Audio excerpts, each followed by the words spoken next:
Welcome to the very last session of our event. We're glad you're still here with us. This is the last session, Lessons Learned. You have already met both Ben Buschfeld and Robert Huber. So now the last thing for me to do, and it's a very pleasant thing, is to introduce my dear colleague and the co-curator of the program, Malgorzata Jedrzejczyk. Malgorzata is an art historian, curator, and lecturer. She's a graduate of art history at the Jagiellonian University in Krakow. She also studied art history at the Viennese University and Humboldt University in Berlin. And since 2018, she has been a curator of the program Exercising Modernity here at the Pilecki-Institute. She's an author of, an editor of several publications focused on the 20th and 21st century art and architecture. She's also a member of International Association of Art Critics, ICA, and of the Association of Art Historians in Poland. And I have also one announcement before I give the floor to my dear colleagues. Dr. Tina Magyar will not be here with us today. So the first impulse will be delivered by Dr. Maja Babic. Without further ado, I pass the mic to my colleagues moderating the session.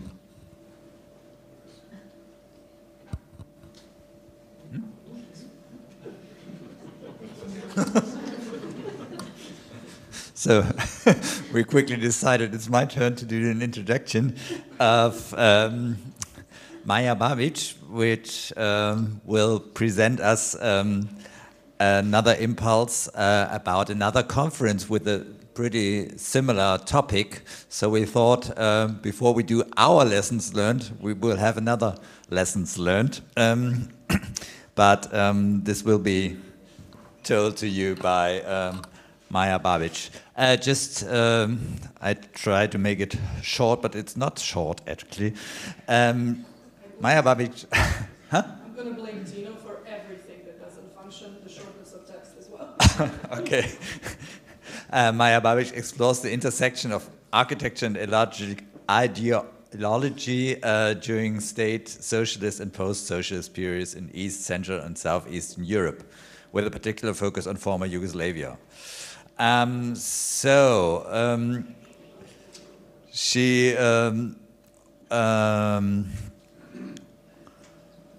It's hard to wrap it up. Would you like me to? Yeah. Introduce yourself is always the best. Good evening, everyone. Congratulations to making it to 7 p.m. My name is Maja Babic. I am an architectural and urban historian, and I am an assistant professor of architecture and urbanism at the University of Groningen. I studied in the US and in Bosnia. I am from Sarajevo, and this very much colors what I do and how I approach it. Tino and I had a great pleasure, really, to organize a conference in the last weekend, of October, and we entitled it "Contentious Spaces: Uncovering the Hidden Narratives of Socialist built Heritage." We were not subtle about this by any means. Actually, the conference was quite a success, and we were delighted really to see who came to participate and the conclusions we came to. Our main conclusion is we all really have to work more on this. So I'm sure this comes as no surprise. But on that note, our idea for the conference really came from the. While Tino is a heritage scholar, I'm really not. I'm an architectural historian. And in really just going through literature for the last 2 decades and even 3 decades, we really see an immense amount of historicization of the 20th century architecture, of the second half of the 20th century, of international style, of socialist modernisms. And then we really don't have much written of what is happening with those structures nowadays outside of the preservation and conservation circles, but not really so much. We have a lot written about architecture of Yugoslavia during communism, but what really is happening today with those buildings? So we wanted to see what others thought about these topics, and we invited them to join us in discovering of this new layer of architectural heritage and its role in the formation of contemporary cities-built environment, of the 21st century cities-built environment, but also urban and sociocultural identities. It was rather important for us to see how this heritage, what is the role it has in the creation of urban and sociocultural identities. We investigated preservation, conservation of heritage, but also examined the problematics and the main trends of the historicization of this modernist architectural vocabulary. We've gotten papers from different places, and ultimately inquired into these topics in East Central Europe, Eastern Europe, Balkans, Russia, and globally. Our conference ultimately produced 5 panels, 2 roundtable discussions, and a book presentation by Jasna Mariotti and her urban planning during socialism, and our keynote was given by Carmen Popescu. So, our 5 panels, as you can see, they're rather self-explanatory. Heritage and conflict. Conflict in this case, not just warfare as in Ukraine or in Chechnya or in Bosnia or Kosovo, but also conflict in grassroots movements conflict. So, for example, the grassroots protests against transformations of certain modernist structures into these let's call them shopping malls, and so on. Through what scholars and activists go through really to engage with heritage. State socialist housing truly came to surface as a typology that became a recurrent theme, and something that quite a few of our panelists wanted to talk about. Theories and methodologies in preservation of state socialist urban heritage, theories and methodologies both in preservation but also in research, which turned out to be quite let's call it politely, a lively debate. Heritage and ideology, not so much ideology in the building of these structures and urban environments, but also ideology in its contemporary use. What ideology is utilized today is to preserve certain structures, or even more often to demolish them and remove them based on certain ideological connotations that may or may not be correctly ascribed to them. And finally, beyond Europe and global heritage, we've gotten quite a few interesting examples from China and from Asia in broader sense. A roundtable discussion, Socialist Built Heritage Conceptual Frameworks, moderated by Jasna Mariotti. I can tell you with joy we came to no conclusion, which I assume just makes it a really good, roundtable. We had much to say. And the second one was moderated by Brigitte Lenormand, the Socialist City in Regional and Global Context. So this is a very vivid and alive juxtaposition between the regional, the local, and the global. Finally, the book presentation, which I feel I should mention. Our key findings were as follows. The role of civil society and grassroots movements came rather dominantly to the forefront of the conference and of the papers, but also in roundtable discussions. It became a thing that many of our panelists really wanted to talk about, because what do we do with these things?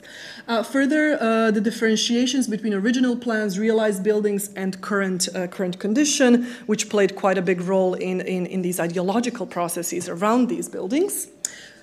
A note that focus on aesthetics does not necessarily do justice to the significance of these buildings. I'm sure we've all encountered discourse where we refer to certain structures as ugly, and what that means in our work, but also that lack of maintenance tends to veil aesthetic qualities, creating problems of a different kind. Surprisingly for all of us, nostalgia came up very prominently. It was undifferentiated approach, and quite a few of the panelists really brought it up, which additionally was surprising given the age group within the panelists who did not necessarily have personal experiences in this context. Again, global dimension, local and regional iterations. different narratives for same objects. One of our panelists was a Ukrainian and basically told us how, the Russians claim it's from the Soviet era, so it was eventful. And finally, lack of stakeholders. And personally, I think every question I asked today was basically the question of stakeholders. And I think this is something that we ultimately came up with. Who are the stakeholders? What is their role? How effective they are in their participation? And ultimately going back to grassroots movements. Our conclusion was, unsurprisingly, that there is great potential for research into the history and adaptation, regardless of scale of these structures. Yes, we often speak about Pilecki in Prague, but what about a tiny little beautiful modernist cafe in I don't know, Moldova, let's say. Local and regional contexts maintain significant factors. Engagement is geographically and institutionally dispersed, and we're lacking networking in this context. This came this came rather prominently, given by the end everybody was sort of, let's do something together, let's exchange numbers, let's really do things, especially given that the number of panelists were mid-career or even junior scholars, so they really were looking to find an umbrella for their own work. And finally, we really need to deliberately establish connections, which perhaps again refers to those of us maybe more at the beginning of our careers than those who are in senior positions. Finally, I have very little to add to this. I look forward to hearing from you. I know you're looking forward to dinner, to ask Henrietta more questions, and I'm going to say probably some wine, but if you'd like to chat, these are Tina's and mine email. We're in Groningen in the Netherlands. Do come join us. Let's hang out. And on that note, thank you.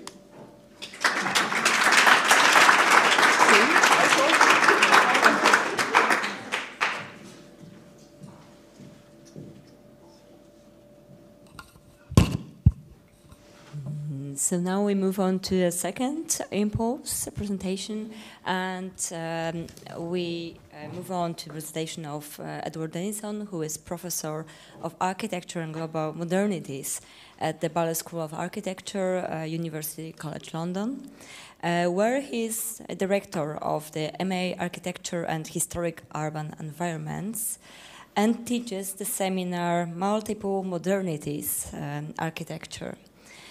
Professor Denison has lived, worked and studied in Oceania, Asia, Africa and Europe, and now combines experience with teaching in London.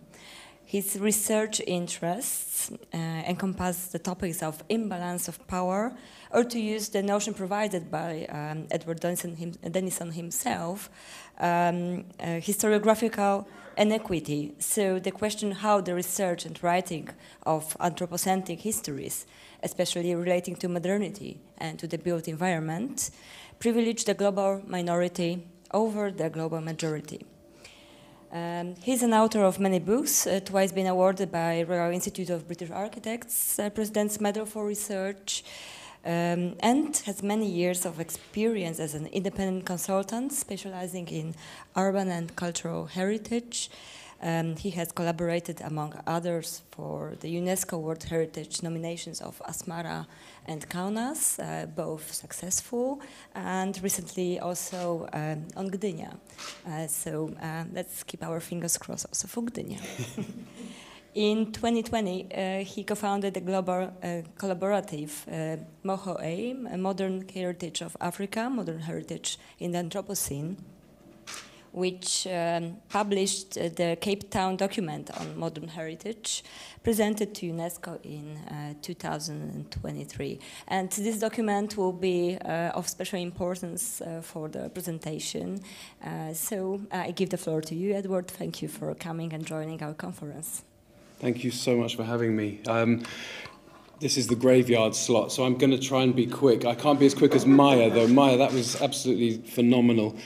I'm conscious that everyone is desperate to get to dinner, get to a drink. So I'm going to be quick. Having said that, I'm conscious that I've been pestering Witold because I've been adjusting my presentation in order to accommodate everybody else's, or as many presentations as possible. So I have made some tweaks to try and bring some of the threads over the last 2 days together, though there are so many threads that's quite a challenge. But what I hope to do in the next 10 minutes or so is just to give a slightly different perspective from my own work, seeing perhaps Europe from the other side and from the other, and concluding with, as was said, the presentation of the Cape Town document on modern heritage, which I think will be of interest, or I certainly hope will be of interest to all of you, because it seeks to de-center the way we see modern heritage, and I'll explain a little bit about that at the very end. So just very briefly, my background, as was said, is really largely on modernist architecture and modernism or multiple modernities outside of Europe. And in that context, I've largely worked in Africa and Asia, though I have also worked extensively in the UK context as well, and the European context. So these are just some of the books that I've produced since, I suppose, 2003, when I started working in Asmara, the capital city of Eritrea. I'm also very privileged to have been working with Vidas, Vilta and Maria in Kaunas over the last 5 or 6 years. That's been a real, as I say, privilege and pleasure to see that city get recognized through the European Capital of Culture, and then to this year with the inscription on the UNESCO World Heritage List. And my small role in that is one of the pleasures of my job, which as a heritage consultant outside of academia has also included work on Gdynia and in Asmara as well, which was inscribed on the World Heritage List in 2017. My latest article, I suppose, I've got 10 minutes now, but much of what I'm saying is perhaps encapsulated in this article, The Value of Others, Modern Heritage and Historiographic Inequity. It's a bit of a mouthful, but you can find that, it's open access online. And also this year I had to produce, or had to deliver a lecture at the School of Architecture. And I suppose it was a reflection on this work and how I came to questions of modern heritage and the Anthropocene. And it's called End Time, Reflections on Design, Modernities in the Anthropocene, and that's available on Vimeo as well.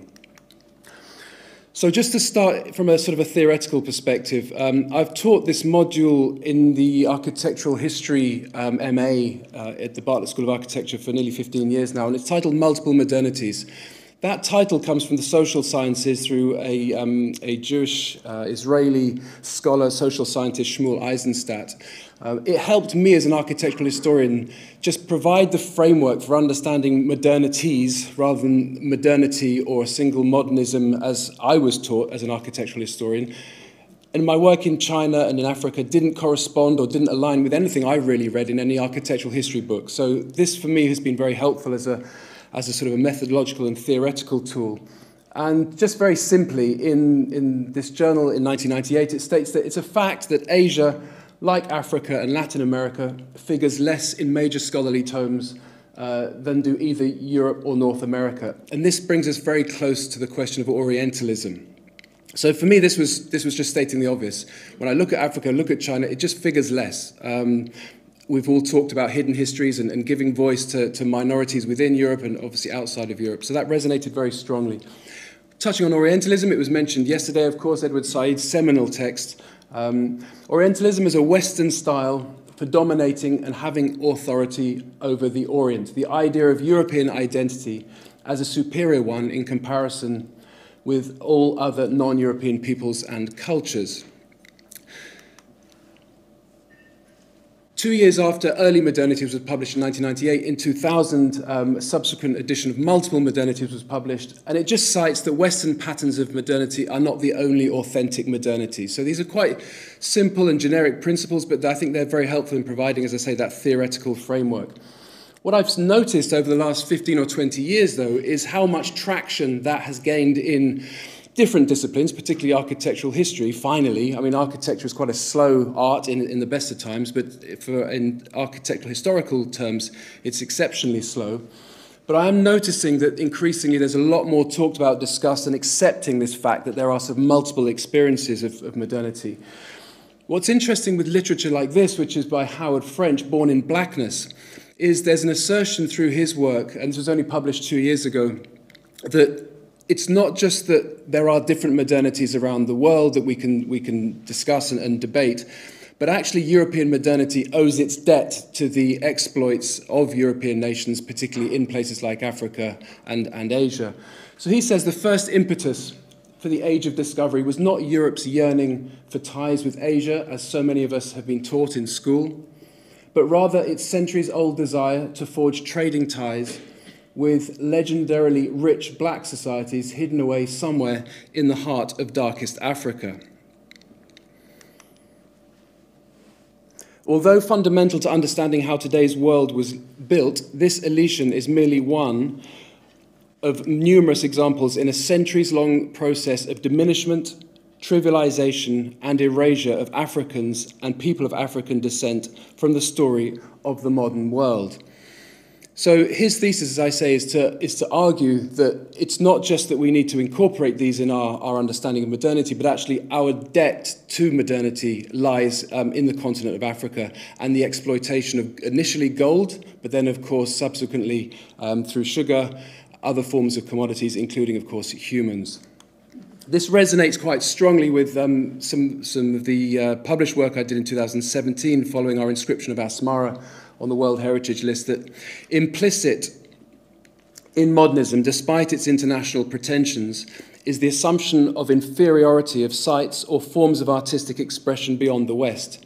This position is often described in terms of centre-periphery, which we've talked about today, which asserts the inauthenticity, belatedness, dilutedness, and remoteness of the non-West, or whether geographically, intellectually, or even racially. So this idea of centre-periphery, that you have a European centre or a North American centre, and then there are peripheries, is something that enables this idea, certainly in architectural historiography, of an inauthentic or a diluted or a belated architecture that is produced elsewhere in the peripheries, which I would argue against. So just for the sake of brevity today, I'm going to just focus on two key themes in my work, which is coloniality and the Great Acceleration, which of course led to the Anthropocene. And I just ask people to maybe think, I mean, we've talked a lot about what constitutes modernity, modernization, modernism, and of course we all think in depth about these topics and how we frame them in our own work. For me, increasingly, it seems relevant and helpful to see this through the lens of the Anthropocene and the ecological or planetary crisis we now face. That modernity or modernism or modernization are implicit and complicit in what has occurred over the last 150 years as the Great Acceleration. Or, if you take Howard French's argument, going back to the late 15th century and our engagement with initially West Africa and then subsequently the whole continent and other imperial or colonial territories. So in terms of coloniality, I'm just going to focus on inequity, the Great Acceleration, the Anthropocene. If we focus on the Anthropocene first, for example, we look at this Great Acceleration. We know these graphs, but I just want to highlight them again for the sake of sort of constantly banging away at this thing, which I think for the human brain we find quite difficult to fully understand what we have done in the last 100 years. We talk about the 20th century, the century of modernity, but what it has brought us to, the brink of extinction of our own species, let alone that of other species, is something I think we still don't quite understand as a species. So the world population in the last 100 years, you can see this accelerated graph. The urban population, we all know that in 2007 we became an urban species, but in the last 100 years that accelerated graph. The global primary energy use, the burning of fossil fuels in the last 100 years, I keep emphasizing this century of modernity if we're going to focus on the 20th century, although these are arbitrary dates we make up as humans. Global annual CO2 production, global surface temperatures, so these lines are the 20th century. Global cement production and global fossil fuel energy production. How they've increased and continue to increase beyond the 20th century. And producing cities like this. This is one of my favorite cities in the world, I think one of the exemplars of a modern city. It's Shanghai, a city of over 25 million people. And I did include this belatedly because of the previous presentation. This is a building designed by the Slovak architect-ish, Hungarian, Czechoslovakian, who knows what he would claim to be, Ladislaus Udek. It's interesting because there's a lot that one could say about this building, but it did embody the increasing power of the Chinese in the 1930s to resist quasi-colonial authority in the city of Shanghai. So it's a conglomeration of Chinese companies that came together and produced the tallest building in China until the 1980s. Ladislav Udek had gone to New York and was inspired by this building, by the Radiator Building in New York, so you can see the similarities. And of course, New York was, in many respects, or certainly the 20th century, was the century of the great American city. And I'll come back to that in a second. But here is the Park Hotel, standing on what was the race course in Shanghai. This is a picture from the 1980s, a postcard. This is in 2005, just shortly after I started working in Shanghai, and how it looks today. Well, not today, this is 5 years ago now. But of course, Shanghai is, as I say, an exemplar of the modernist city, and this is, I'd say, just as much modern heritage as the 1920s, 30s architecture, and it's a spectacle, it's designed as a spectacle, that's what it's for. And this is perhaps the city of the 21st century, if we talk about the Anthropocene. But going back to the point that American cities were the cities of, the 20th century was the century of the American city, China produced and consumed more cement in the 3 years between 2011 and 2013 than China did in the entire 20th century. So just thinking back to those graphs and thinking back to what we've done to this planet and what we continue to do with this planet, it's important to understand, I think, just in terms of modernism, whether we look beyond the building and look at the process, how we produce these buildings, how we produce the infrastructures for these buildings. We talk about technology, transportation. China has produced much more cement in just 3 years in this century than America did in creating its entire cities in the 20th century. So that's the Anthropocene very briefly. The next one, just as I say, very quickly, just coloniality and the concept of inequity. The idea of course, Africa being carved up in the Berlin Conference in 1885, and China being carved up by Europeans and the Japanese in the late 19th century. The European nations dominating these other territories through coloniality and through imperialism, and the way that played out in architecture. We saw yesterday the Bannister-Fletcher tree of architecture. Africa doesn't feature on that tree. China features as a sub-branch. These historical events and facts, of course, play into the way we see our heritage, we see our architectural history. This is a map or produced by a Japanese artist in the 1920s of Russia and the Russian Empire with its tentacles spreading out around the world. I'm interested, I have been in my research in Manchuria, coming over the shoulder of China there, but I'm also interested, of course, in Poland and Gdynia, at this section here. I won't say much about Gdynia. There's people in this room who know much more about it than I do, but it's been a privilege working with colleagues in Gdynia on the potential UNESCO nomination of that city as a modernist port, of course, playing into different forms of coloniality or certainly territorial occupation. But what's interesting for me is the way a city like that is not the city itself, it's connections to the rest of the world. So Silesian coal, that's one of the main reasons for exporting coal, but also the connections through migration around the world. And the types of technologies and transportation that come together through a city like Gdynia, which makes it so fascinating. I've mentioned, of course, Kaunas, and congratulations to the team here for successfully inscribing that on the UNESCO World Heritage List. But I will just focus lastly on a city I know much better. I've been working in Asmara for nearly 25 years. It was inscribed in 2017, and I could say a lot about the European-style architecture that we see in Asmara, of course, Italian rationalism, Italian names. To Europeans, this is all gorgeous, and people will flick through it on Pinterest and the like. So these were all photos we took back in the early 2000s and leading up to the UNESCO nomination. For us, it was quite easy to present this to UNESCO because we knew Europeans would love this stuff.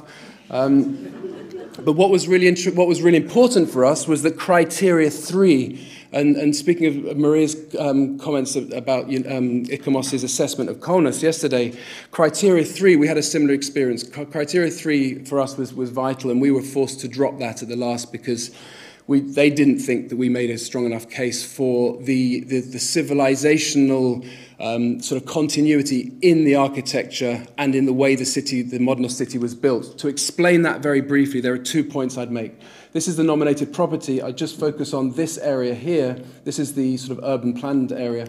This area looks like this, and we insisted this gets included as a modernist site. Unlike Jaffa against Tel Aviv, the white city, excluded Jaffa. We insisted that this is a modernist city. This is as much a part of modernism as what you've just seen. And this is that area here. This is the area where the Eritrean population were forced to live. They weren't allowed in the modernist city. They came to work as cleaners and as cooks and as domestic servants.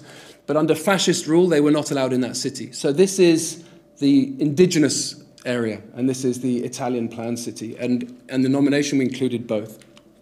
The other point I'd like to make is just architectural. This is the Orthodox Cathedral, the Enda Mariam or St. Mary's Orthodox Cathedral. You're not going to find this modernism anywhere else in the world. You know, we talk about local context. Kaunas makes a very good case for that. This is modernism in Eritrea. You're not going to find this in any other country because it comes from the vernacular churches in the northern highlands of Eritrea. But it also dates back to archaeological remains of the earliest churches in sub-Saharan Africa that have been excavated from 440 AD. And you can see the same construction techniques that you see in this cathedral. So over 1,400 years, the same construction techniques by Eritreans have been used, and they were used in the construction of this modernist architecture here. One could also extend the narrative to the 1970s and 1980s and the continuation of subjugation and coloniality in Eritrea by Soviets. This is all Soviet armory. And there's been a book published, and I forget the name, The Road to Asmara, Ukrainian author. Yeah. And he was a translator in the Ethiopia, for the Soviet army who were supporting the Ethiopians during the 1980 war. And he's written a book called The Road to Asmara, which reflects on his role, and it's a very critical self-reflection, realizing that he was part of a colonial machine or an imperial machine that subjugated Eritrea during that time. So this is an enormous, multiple acres of war detritus that has been left in Asmara outside the city centre. So this too, I think, is modern heritage. So just coming to Asmara's inscription then, to get, as we all probably know, to get listed on the UNESCO World Heritage List, you have to prove outstanding value to humanity, irrespective of where you are located in the world. So it shouldn't matter where in the world, as long as you can prove outstanding value to humanity. But when we look at the context of Africa, for example, it has 85 cultural heritage sites compared to Europe's 424. This might be slightly outdated. I'm sorry if it's slightly wrong. It wasn't amended for the September's committee session. So by this definition, and this is taking out the environmental sites, it's just cultural. 5 times more cultural sites in Europe than in Africa. And if you just take 2 countries alone, Italy and Spain have more cultural sites than the entire continent of Africa. So we're not talking just architecture, all culture. And that's a continent that you could comfortably fit the whole of Europe into, as well as North America, as well as China, and all of India.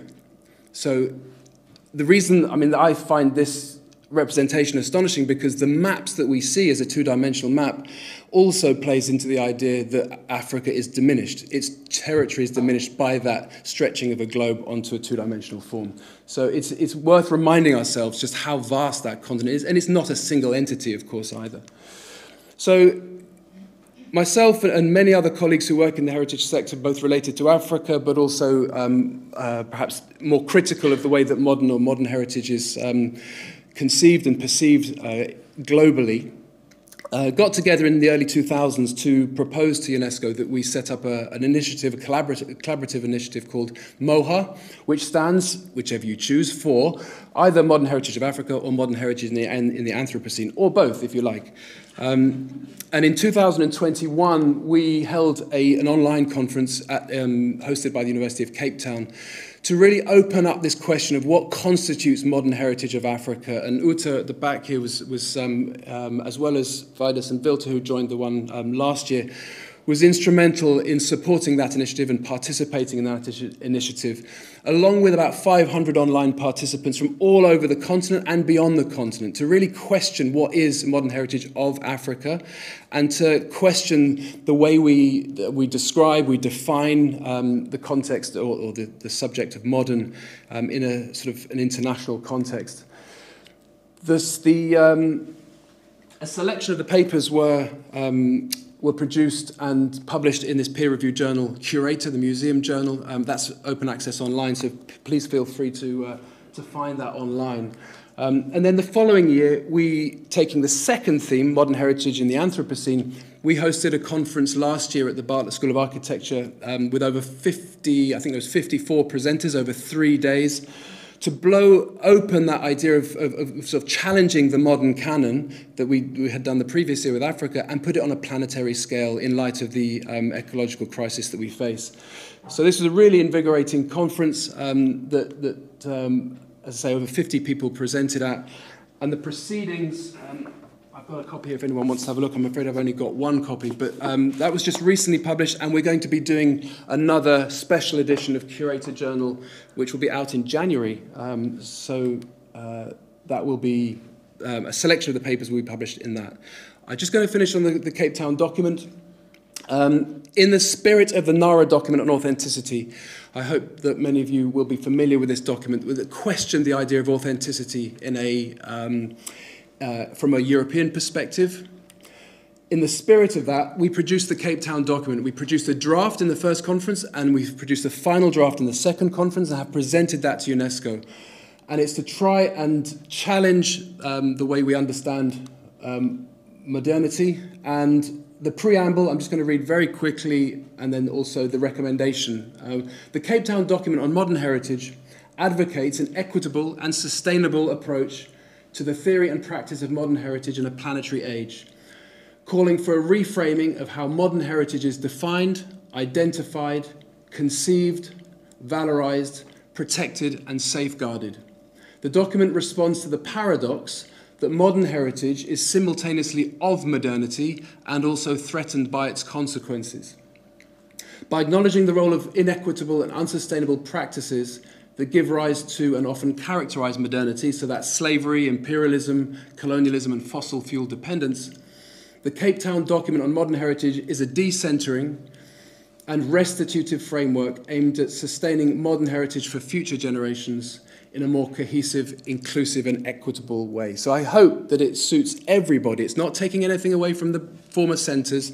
It's not diminishing European histories. It's adding to the plurality of modernity in its greater sense. And the recommendation, lastly, recognising the anthropocentric transformations that are threatening the state of conservation of modern heritage, we urge that actions be taken to ensure its protection and transmission to future generations. We call on all the entities below to recognise the aforementioned as being central to the theory and practice of modern heritage from a global majority perspective. So essentially non-white people, 85% of this planet, and in cognizance of the planetary issues of 21st century. The premise of these recommendations is to advocate systemic change in support of underrepresented or marginalised groups, voices or perspectives. Our website is moha.org. Please feel free to obviously visit that. It's still under construction, so there's not much on it yet, but there should be, hopefully by the end of the year. And that's where I'll finish. Sorry to go over the 10. Thank you very much for...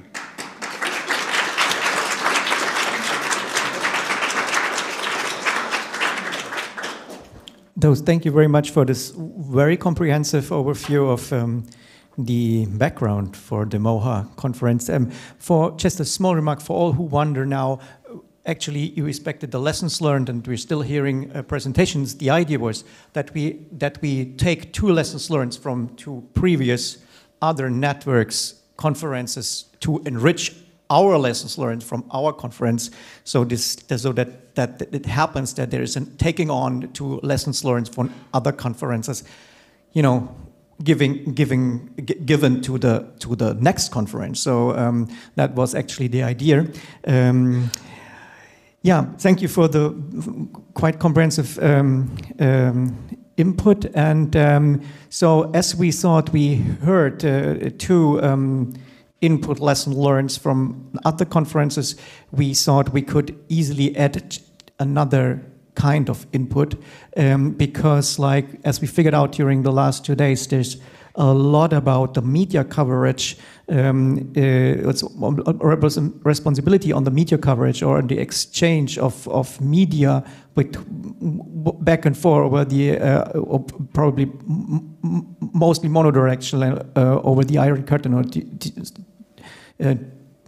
through the Iron Curtain. So, but we had actually no contribution to that topic. So, one of our final panelists, Franziska Bollerey, will fill that gap and will give us a very pointedly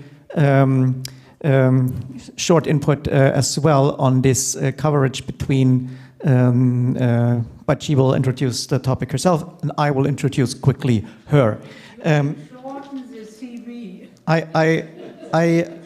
It probably takes longer to shorten the CV than just read it out, and I will do so very quickly. Franziska Bollerey is Professor Emeritus of History of Architecture and Urban Planning at the Faculty of Architecture at the TU Delft. She is head of the Institute of History of Art, Architecture and Urbanism, shortened IHAAU. Her areas of expertise are the utopian concept, metropolitan cities, culture, society, architecture of the 1920s. She's involved in various committees and has held visiting professorships at various universities around the world. Until the end of 2013, she was head of the scientific advisory board of the Bauhaus-Dessau Foundation. And why only 2013? This is another very interesting story, but I won't tell now. And she published numerous books and articles, including, and just to mention two, The Architectural Concepts of the Utopian Socialists, Alternative Planning and Architecture for the Social Progress, first published 1977 and republished 1991, to like a later or recent publication, Setting the Stage for Modernity in 2019. And with that word, I was setting the stage for you. So please, this will be the last and final input before we come to the lessons learned. Compliments to the organizers and compliments to all the people who I had the possibility to listen to. I learned very, very much. And after being introduced to the global sphere, I have to admit that we have to come back to the local stage, to Berlin. The first lecture which was given here was given by Christoph Rauhut, so you are already acquainted with the two projects here in Berlin, Hansaviertel and Karl-Marx-Allee. I'm not talking about the Karl-Marx-Allee, but I'm talking about the Stalin-Allee, and I'm trying to demonstrate I'm trying to demonstrate what architecture and town planning can, or how architecture and town planning can be used as a tool in the political battle, especially in the time of the Cold War. I've been choosing two posters which directly show that the western part, West Berlin part, was subsidized by the financial European Recovery Plan. And if you look at the right-hand picture, you can see that the poster asked the inhabitants, the population of the GDR, to contribute within the reconstruction of Berlin, and even the arms of weapon bears are accompanied by their kids, which we will see later, that even children helped to get away with the rubble. Besides the urgent appeal for voluntaries to help in the capital of the German Democratic Republic, parallel to this situation, there was a sort of glorification of the building labor force. There were poems of, for example, Bertolt Brecht, there were songs, and I have to tell you that my analysis of this instrumentalization of architecture and town planning goes back to an analysis of the television presentations, radio presentations, mainly the daily news. And besides the always glorified building force, which was as well to be found on the reliefs of the houses of Stalinallee, as you can see here, and even the building academy of the GDR is shown how they try to get rid of the rubbles of the ruins. And within the films, I found quite a lot of the working class people, the builders. In the first phase, in the early 1950s, 1952, similar or associating as well the photos of Louis Hine, you see the workers with raw beams, and the second phase of construction of the then called Karl Marx Allee, because the name was changed after the death of Stalin. Only Stalin died in 1953, but the name only was changed in 1961. But still, in all those films, you see workers, and one has to say that specifically the prefabrication was an advanced technology in the GDR, and so you find within the films the resources, the admiration of the technical achievements while the Stalinallee was constructed. I was talking about voluntary help and the appeal to the population to come to Berlin from all over the Democratic Republic. And within this appeal, of course, the political representatives had to show that they joined the people to get rid of the rubbles. And here you see not the small bear, but you see even a kid, a young boy, helping cleaning the bricks, and you see the politicians Grotewol and Walter Ulbricht on the left-hand side, and you see the young last representative of the Democratic Republic, Erich Honecker. But I'm trying to underline my title of instrumentalization with two quotations. This is the first quotation by Walter Ulbricht in 1952.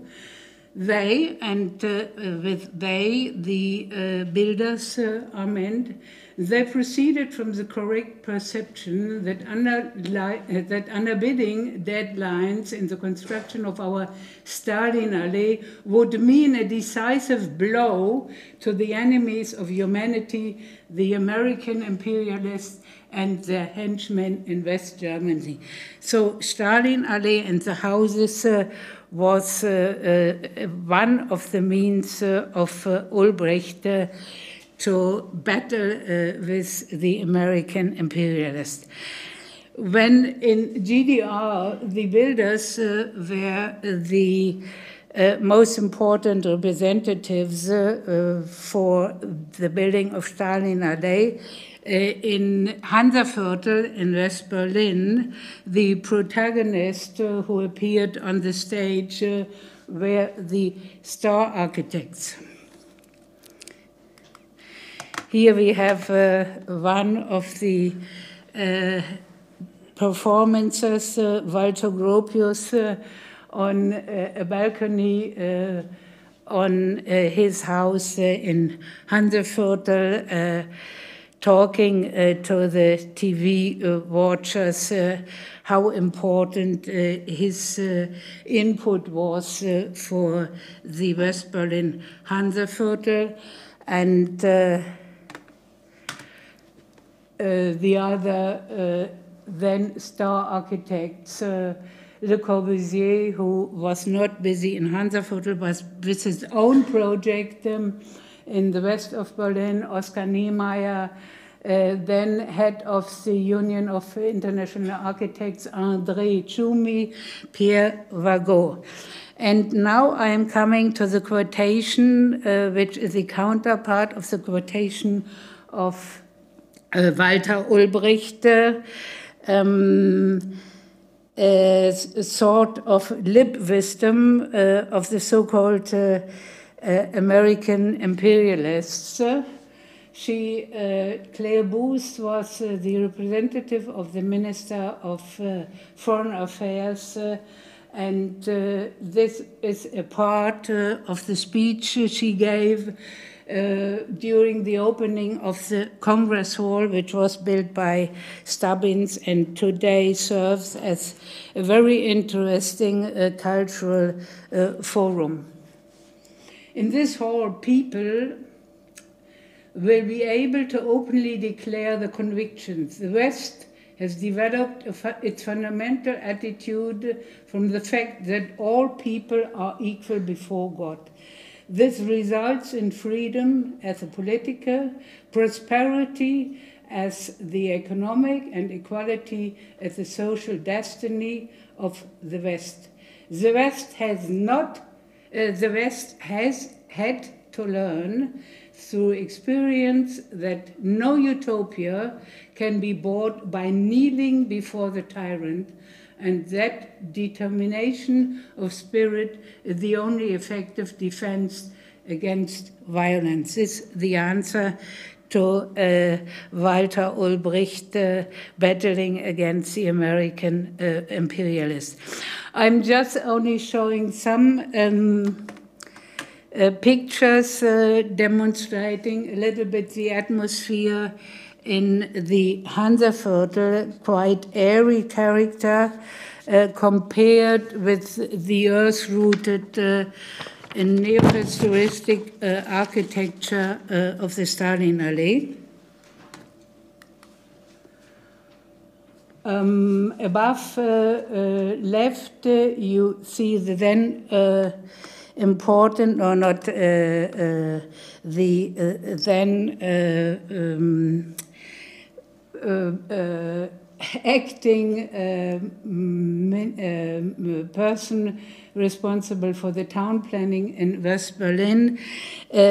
He tried to sell the Western Hansaviertel within Europe by giving many conferences representing Hansaviertel as a sort of model settlement in the world.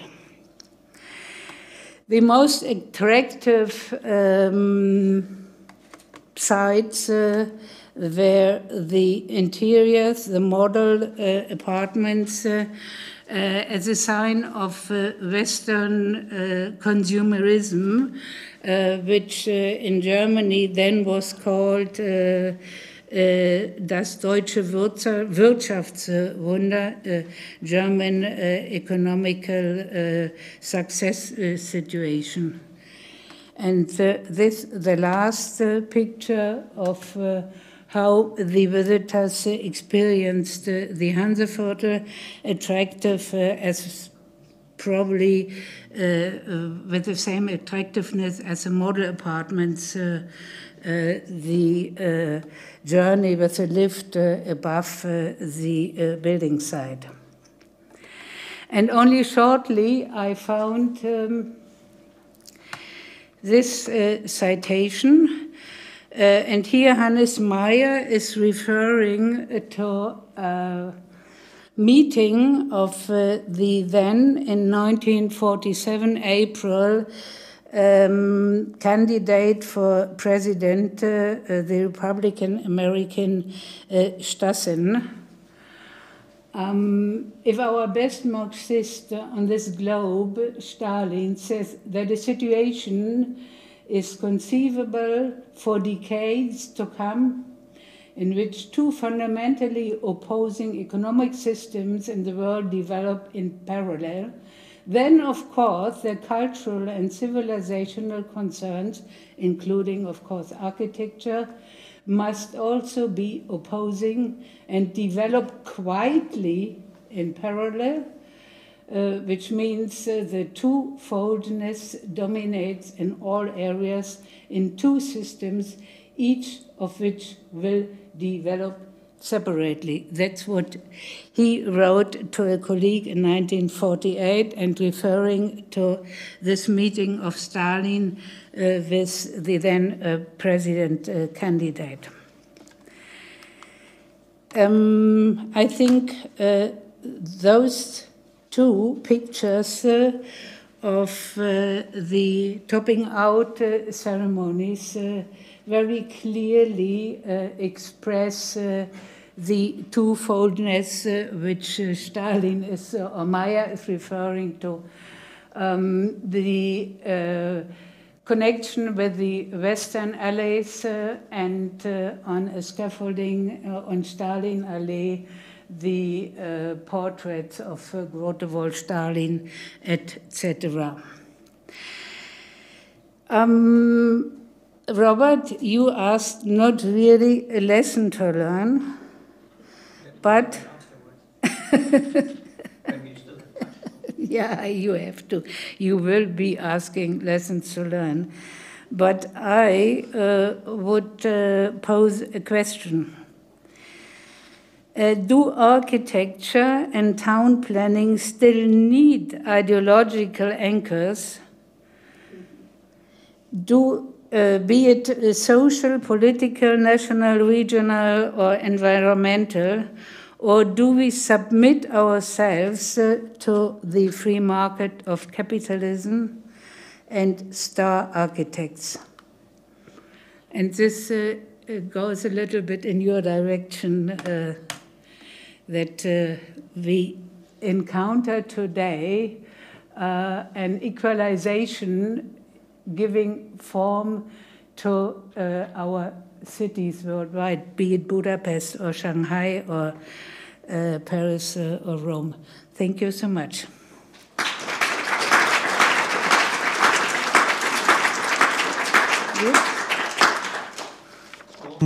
Almost in time, which gives us now the last time for this evening, the last time frame for this evening to come together for a last short discussion or lessons learned. So Maja, I ask you please to be seated, and Edward Denison as well, and Ben and Kacper Kepinski, who finally needs to be introduced by myself. So in the meanwhile, I will introduce Kacper Kepinski, who is an architect and architectural critic and head of the External Projects and Exhibitions Department at the National Institute of Architecture and City Planning. Yes, in Poland we still use this term national and nation, unfortunately. He's member of the foundation of Council of Institute of Architecture, so that's the same NGO that Michał Wiśniewski works for or collaborates with.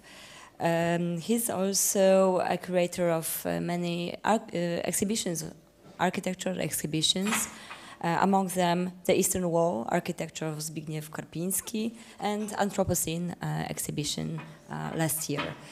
Good, so we can move on to the discussion. Okay, so the red chair is for me.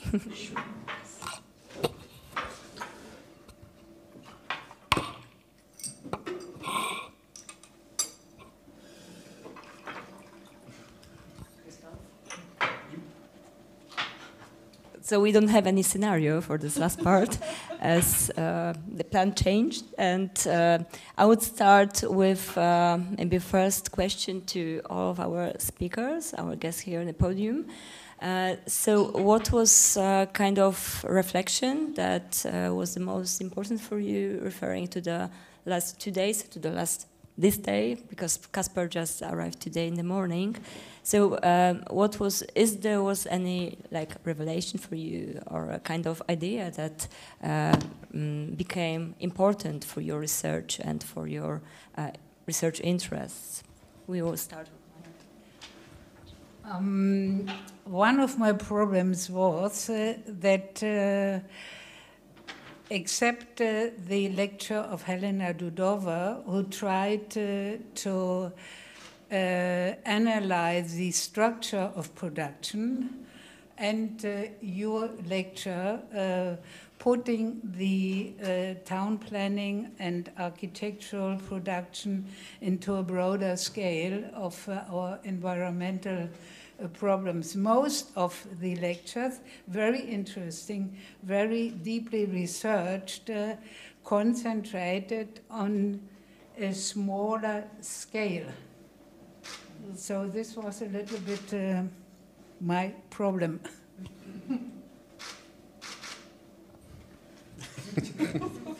Pass the parcel. Do we go the clockwise? Yeah.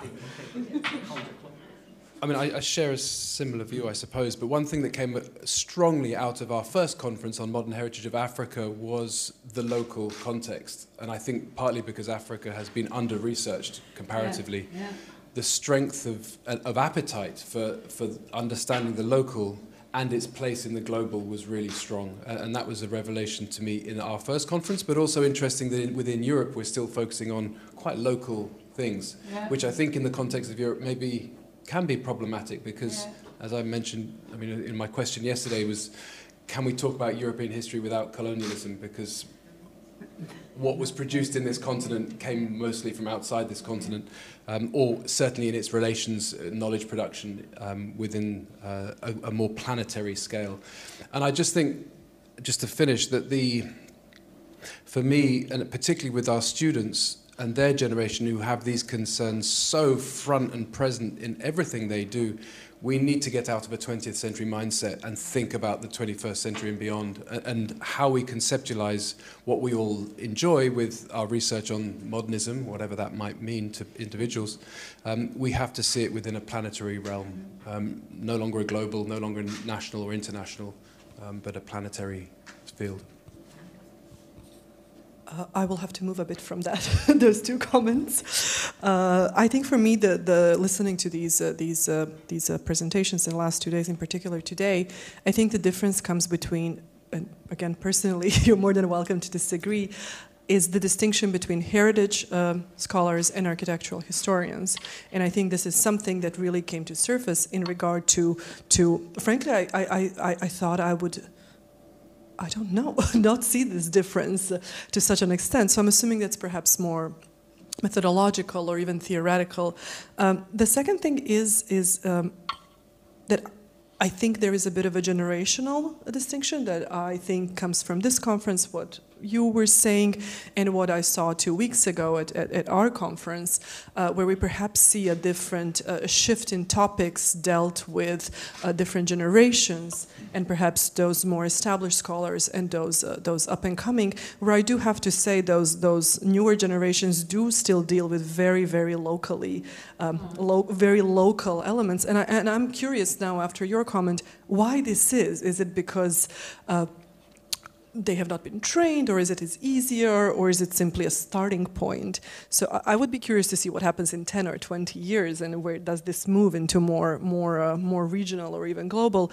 But one thing I absolutely agree, we really do need to arrive to 21st century. It would be very, very beneficial for us all, and for our field in general, I would say.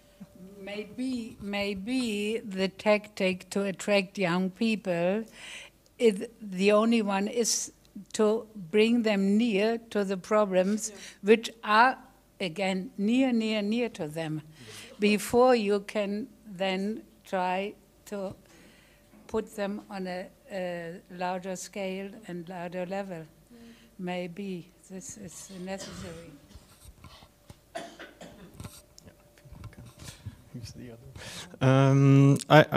I think that our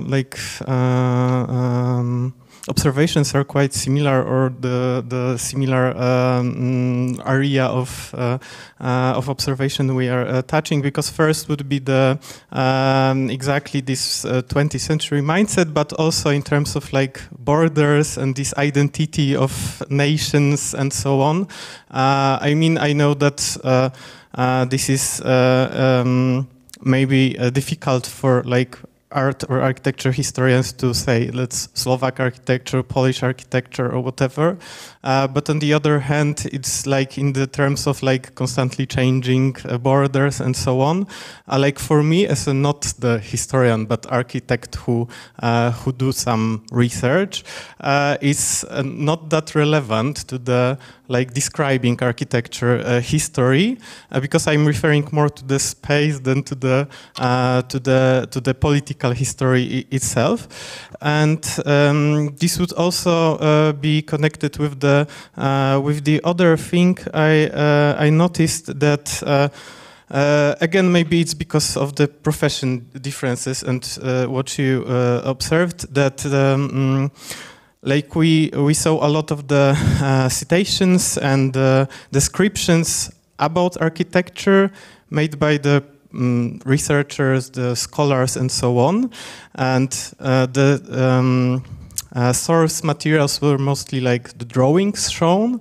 But when we are talking about what architecture means, or what is the idea behind, I didn't see much the architects' descriptions. I know that they are tend to be really like badly written, and architects cannot really write well usually. But yes, they usually, I mean, like for like at least last few decades, they tend to distance themselves from any ideological aspects, or even like trying to name the style or the movement they are part of, the problem with postmodern architecture in Poland. So yeah, I think that these are these two parts which are like time and then to profession. Maybe I will ask one more question to you, Kacper, because relating to what you have said.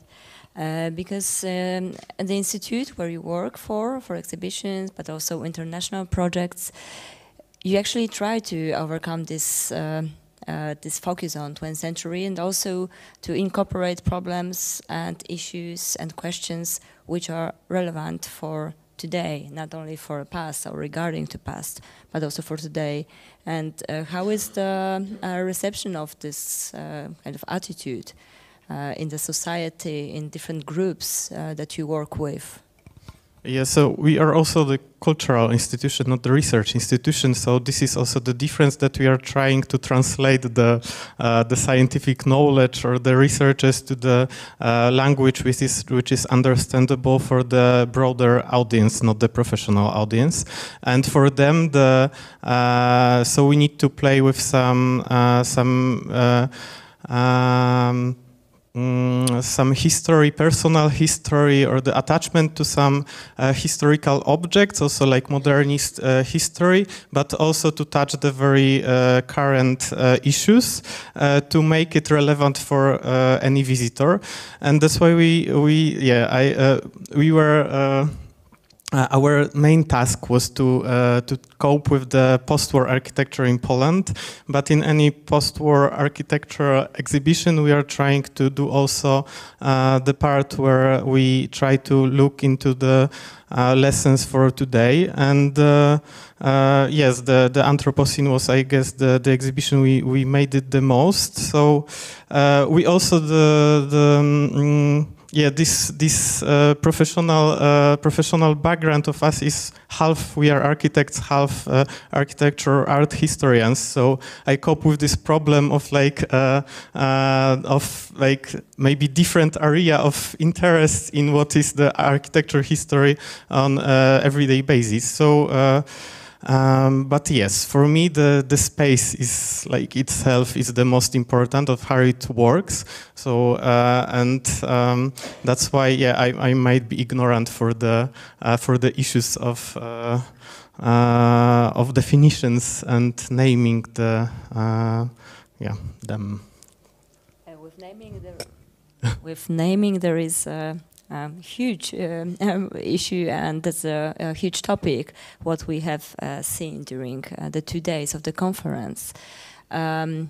Maybe other moderators would like to jump in to the discussions? Well, taking up the problem of naming things, I don't know how you feel, but I feel like there's a big dilemma.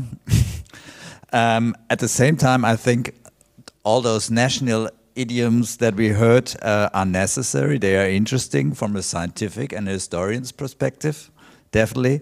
But at the same time, they tend to be counterproductive if we don't manage to create some kind of global or at least a European identity of modernism, and to come to a kind of image that we appreciate diverse modernisms. So that there's not a bad modernism, which means to be diminished, or if we preserve it, then please, we preserve this layer, but don't preserve this layer, which is quite a challenge. But I think this is the challenge that our little crowd of people discussing such issues need to communicate to the world. It's not about bad and good. It's not about national, transnational, but everything is worth preserving. Also, not just from a scientific and historian's perspective, but also from an ecological perspective, because everything is better than tearing off monuments and erasing things. The only thing is that we have to research and communicate and comment on certain layers of history. May I add, because basically I'm completely with you, that probably because we're talking a lot about it, but I would just say, I mean, maybe it's not a dilemma, maybe it's dilemmata. Because to be very diverse at this point or multifaceted, but I think and also what Franziska said, I think before we can preserve, we have to explore, and if there's still exploration needed, I think that is quite one lesson we learned, and probably that includes that we need to dive in those local cases in each one, and to draw then a global comparison, and to then find global findings, and then to really enrich this diversity, because the diversity originates from this plurality and looking at a lot of cases very closely, and so that could be the blame to modernism, not looking into every single, to be superficial. So dealing with the heritage of modernism, we should not do the same mistakes. So doing a conference in which let's say 80% is local cases or particular cases, diving in and then drawing out probably similarities and or joint activities or joint potentials, to put it in a positive way. I think it's actually the thing to do at this time and in this world. Especially when we're facing the actual developments surrounding us. beside, or however, this should not, of course, lead to kind of a nationalization of histories, or like, so if this identity, like these like digging for those identities, and so it leads to that result, of course, that we should avoid. If it leads to the diversity result, that's what we should feature and foster. Probably that was mine, yeah. So it was mine, and I'm done. Okay. Maybe it would be a good time to finally open the podium for the questions from the audience, because we have not so much time left, because each of us would like to also to join the dinner and also to celebrate those 2 days within a less formal atmosphere and together in a also with small talks and discussions afterwards. So yes, that's the moment for your questions. Oh, the micro is there. So maybe just to, you know, to dynamize the discussion, and I'm playing the role of advocatus diaboli. Don't you see a certain danger? You know, this if we put more and more parts of our environment under this kind of cheese bell of protection and heritage. I just even started early with Villas of Le Corbusier, with a museum store, with restorations and so on, and you cannot touch it anymore because it's a kind of a historical monument. It is like, you know, can you imagine in your apartment that all those objects that you inherit from your parents, your grandparents, and so on, and might have a sentimental value, then it's becoming kind of suffocating at the end. So don't you see this danger, you know, that our environment is becoming more and more kind of untouchable and protected as historical monuments? I don't want to answer the question, just one remark. With Kaunas, I think it's 3 World UNESCO heritage sites in the complete Central European, including Russia, to the Pacific Ocean. And we have 7 in Germany, by the way, but just 3. Like, shoot me if it's not correct, but that's what I got from the listing. No, but my question is more general, you know. Yeah. But that's what if we're going that way, yeah. Shouldn't we reconsider what we call, you know, protection and preservation, and being more liberal, experimental, and so on? There are already some kind of takes into that direction. Yeah, I didn't want to answer the question. The question is perfect. I just wanted to remark that. Okay, but thank you will, please. Well, you sort of answered your question. I was going to say exactly what you've just said, and that's what we certainly do for our master's program. And that's my point about a 21st century mindset instead of a 20th or 19th century mindset, which is essentially where the heritage profession derived from, that we have to, I think, completely reconsider what we mean by preservation and conservation. And it's right to keep these things. We need to for ecological reasons now, but keeping them doesn't mean keeping them as you've described with, say, Le Corbusier's work and anyone else's. We need to adapt them for the future. It doesn't make any sense to adapt to keep things the same if they are environmentally, ecologically unfit for the future. And I think we need to change that mindset. It doesn't make any sense when, I mean, certainly when, I mean, working in the Lithuanian context, when you've got tens of thousands of apartment buildings that are inefficient in terms of their insulation, how do you deal with that? You know, you have to change it. It doesn't matter what it looks like at some point. That's a question for architects and urban planners. But also preservation as institution, right? Because they have their own rules and so on, what is allowed and what is not allowed and so on. All that. I mean, in the UK, we can't put solar panels on our roof because of the conservation order in a certain district. You know, it doesn't make any sense. But these are 19th century mindsets written into law. And that's what I think needs to change in the 21st century, much sooner than is happening right now.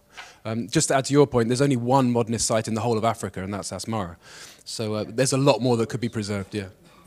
Could be recognized, not preserved.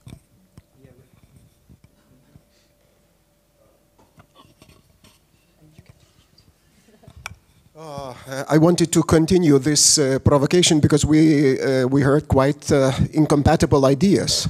One idea was to preserve almost everything, and the other was to take into account what's going on in the world.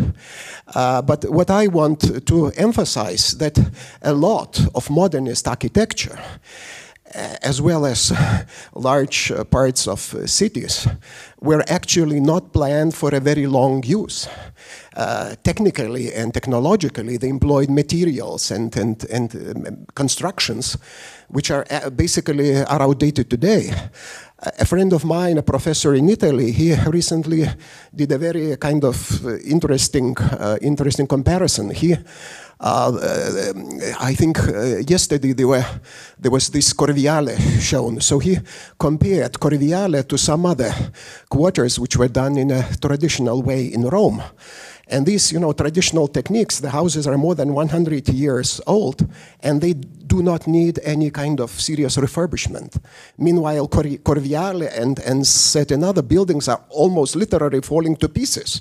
So we must also think that we are facing now the problem of energy. We are facing economical problems and so on.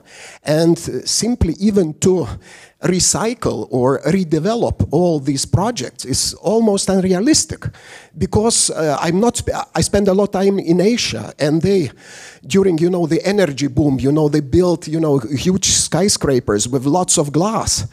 And now they have to cool these. They use money and energy to cool them. They won't be able. They are not sustainable any longer. The same in socialist Europe. A lot of unsustainable quarters were being produced, and I guess it's insane, to have this idea that we can keep all this up. Sorry. Just to be not misunderstood, I was not arguing that everything should be listed and untouched. Of course, things needed to be changed, but not for ideological reasons. I think we need experts gatherings about what is really a consistent heritage and what are compromises that we need to face in order to reuse and to energetically improve buildings and make them fit for new uses. But I don't think that we should create some kind of bad phases of history and therefore we demolish it pretty much easier than the one that we considered ideologically good, because this is always subjective and a chauvinistic approach.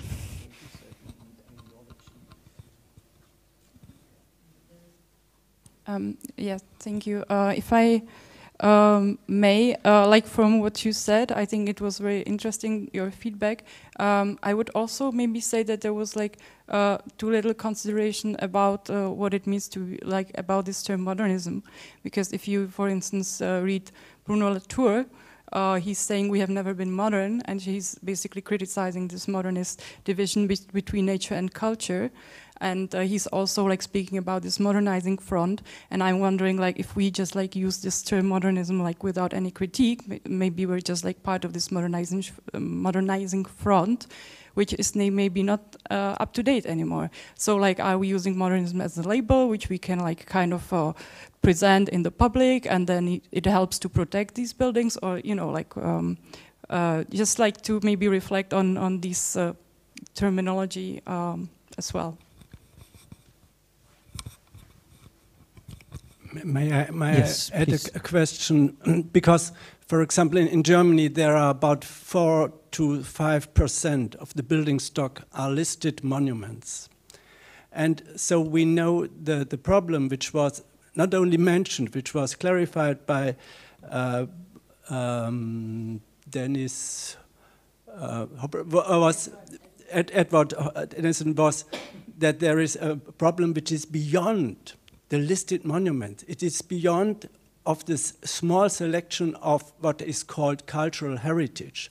And that is a specific role. So I think, and when we think about how to adapt it or how to modernize them or how to make these buildings fit, we have to think about the 95% and not only about listed monuments.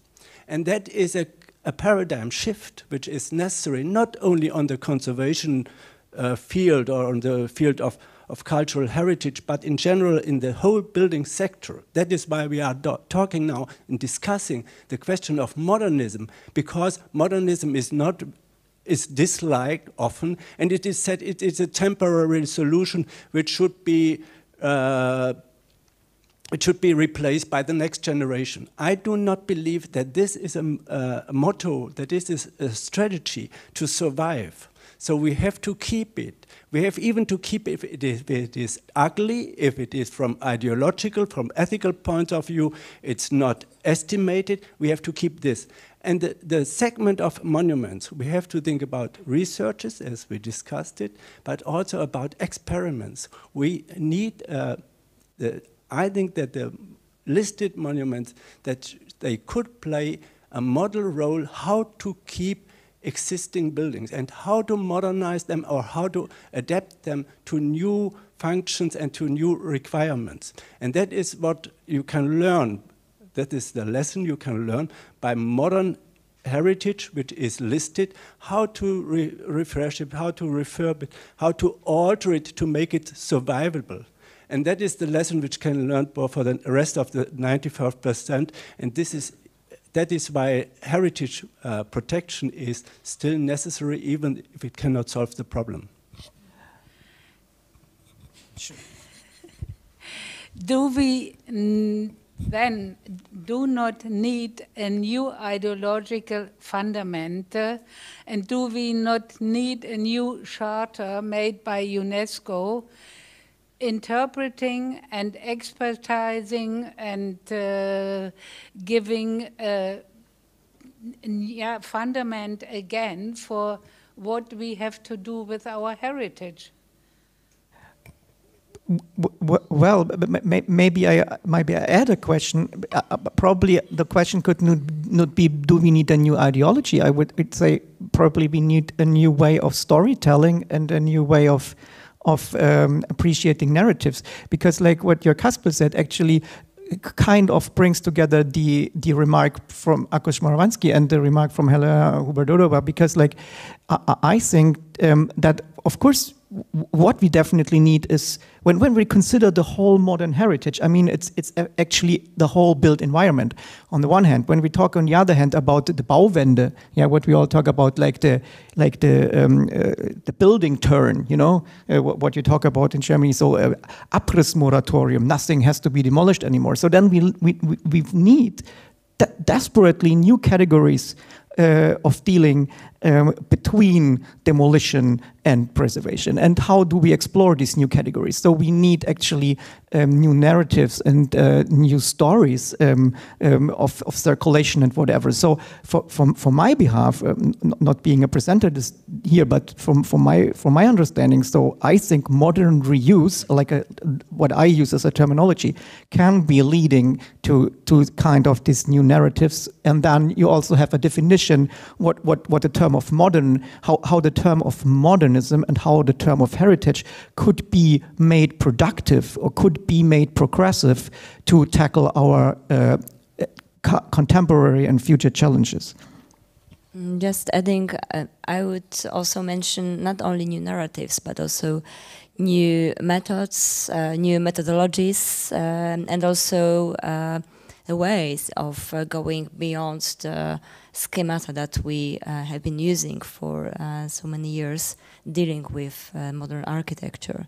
And some of the new perspectives and some of the attitudes which expand the scope of the methods of researching or conducting research on modern architecture, we've experienced also within the conference. So I just wanted to add this. I'll just quickly add that, I mean, I think that's one of the reasons why I'm drawn to the planetary perspective, because one of the reasons I didn't mention that we chose to focus on Africa in the first conference was that Africa faces the most rapid urbanization over the next 30 years. And Addis Ababa, until the recent war, was the fastest growing city in the world. So when we talk about Europe and we talk about how we preserve or conserve or deal with existing buildings, for me, within the context of Europe, the built environment is a resource now. They're not going to grow much. The 20th century was rapidly expanding, and that's, when we look at our demographics, that's not going to be the case in the 21st century. But elsewhere, it might be. And if Africa goes the same way that China did or Asia did, this planet's not going to survive that. And we have to understand that. So the work of, Vidas invited Jorge Eteropoulos from Colombia to present at the Kaunas conference last year, and his work on, his research on dust, I think, is fascinating as a provocation of what constitutes modern heritage in the 21st century. Dust, the stuff that we put into the atmosphere and breathe into our lungs and causes us asthma and for some people kills us, is a modern heritage, and it's produced by the construction industry, and that's going to continue in the 21st century unless we change our practices. So it depends where you're located as to where this conversation goes, but we can't afford for it to happen in Africa. And what do we do as architects to prevent that from happening in teaching people or learning from other examples? It's a global problem which we have to understand globally.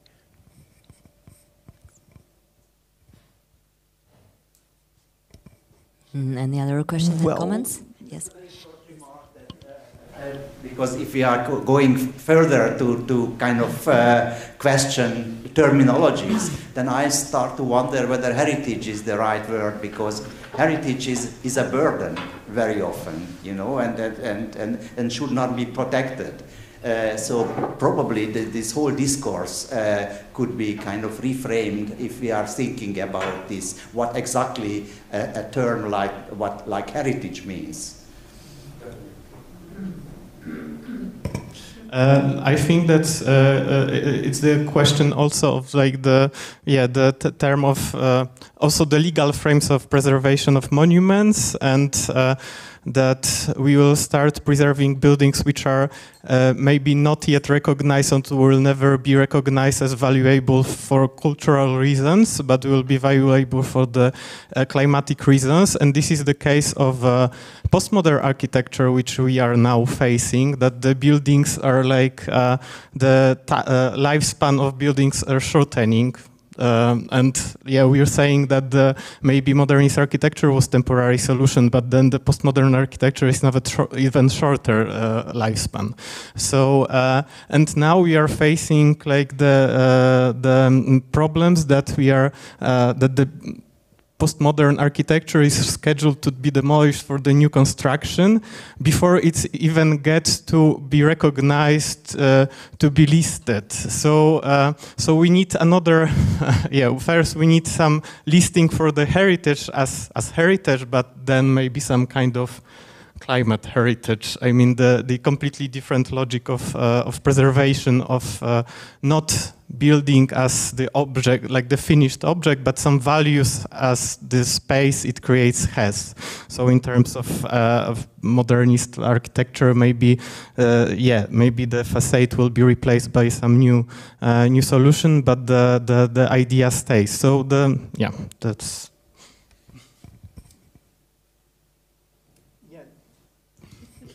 This is also another quite interesting, but I would say probably this brings us also to the end of these kind of terminologies, because probably when we look at this heritage in that way, or get rid of the term heritage at all, probably then postmodernism is more a fiction than a, maybe what I would argue for. It is helpful to distinguish between heritage, cultural heritage, and to think about monuments and sites, and to say there is an ecological resource, where there is, you called it ecological heritage, maybe it is an ecological heritage, but that's different from a heritage which is a cultural or historic, valuable heritage which should be kept, and maybe also the methods how to treat them is different, or it's worth to think about a variety, how to deal with this kind of heritage to survive it, but not to exclude, to say that everything which is not listed, which is not registered, which is not accepted by the society as cultural heritage can be got rid of or can be replaced. That is not the solution. So we have to think about what is the heritage, or the, let's say, conservative heritage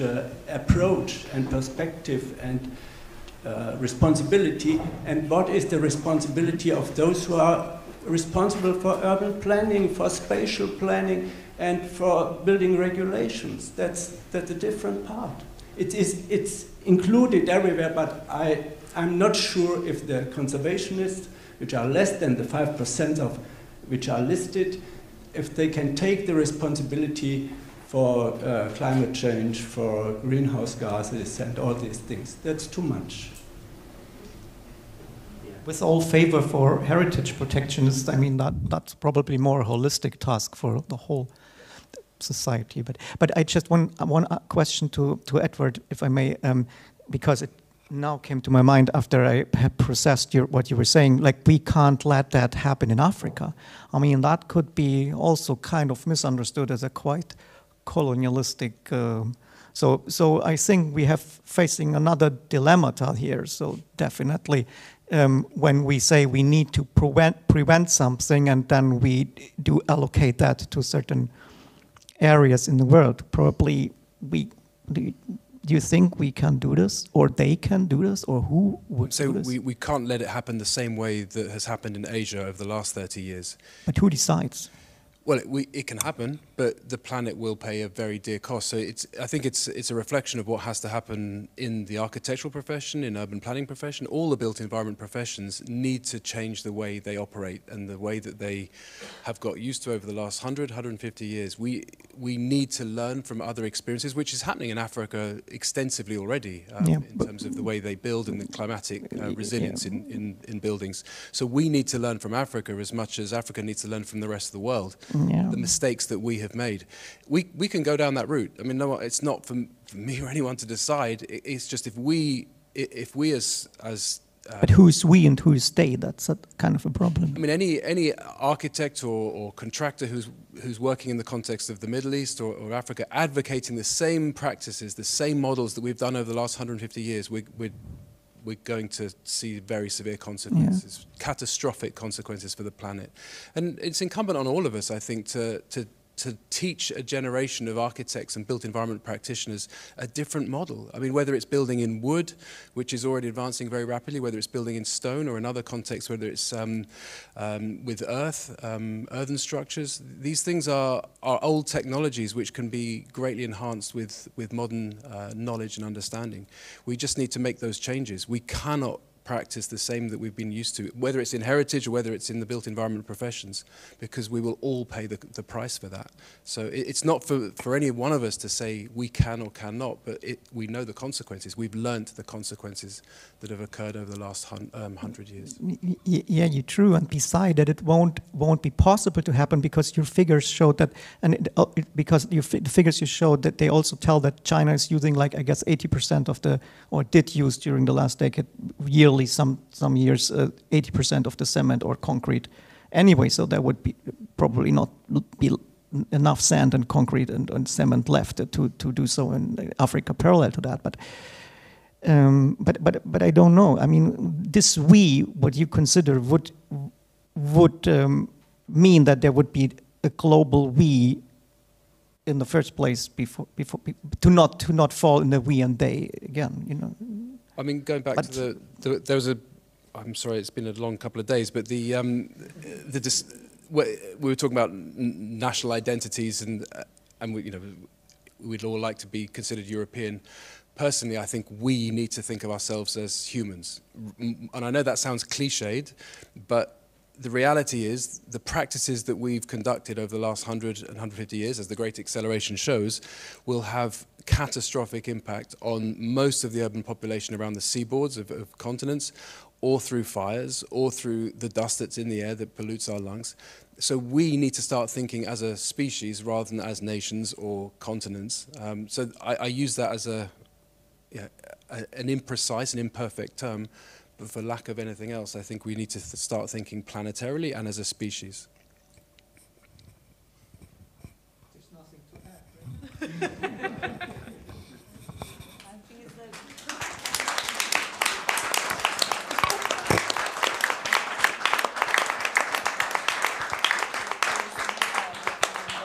Yes, that was perfect sentence to finish our last point of our program, of the conference program for today. Tomorrow, as you know, we also prepared something for you, so we hope that you will join us. And tonight, yes, that's the moment that we can start to prepare ourselves to go and have a dinner. So thank you for attending the conference, the 2 long days here at the Pilecki-Institute.